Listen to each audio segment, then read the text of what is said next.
Right, biggest influence number one on club face control, alignment. You've probably seen this in hundreds of videos, but you have to make it a constant and habit form on the driving range to make it a constant. You don't get consistency without having constants. So let me show you how I'm going to set up.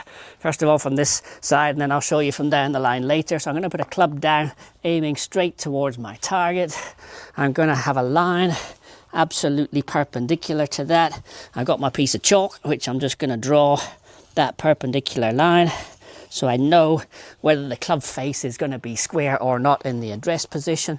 So just come round the back of me and you'll see exactly the point in the exercise here. All right, so you see it more clear from this side. I've got my alignment stick pointing right over the right hand side of the 50-meter placard, and I've got my line drawn to that. So every shot I hit from now, I'm getting into the habit of getting the club face aimed absolutely square to my target. So I'll show you that with a few different clubs.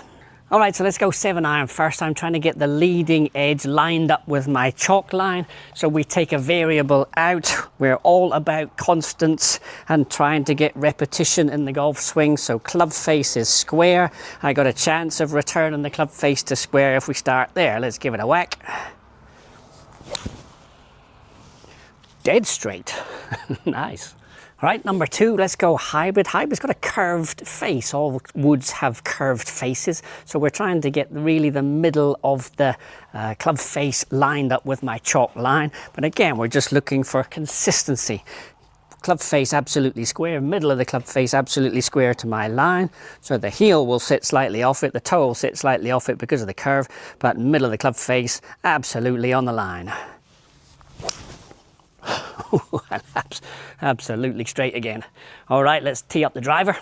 All right, so I very deliberately teed the ball about a club head's width just in front of the line. It's way easier to get the body lined up if the club face is slightly more back towards the middle of the stands. Ball position still left heel. So there's my club face square on the line. There's my ball position left heel. But again, it's all about constants. Here I've got the club face square, much easier. Club face square and body square rather than when the club's up behind the ball. All right, so we've got the club face square again. Let's see if we can deliver it back. Square. Yeah, fairway finder.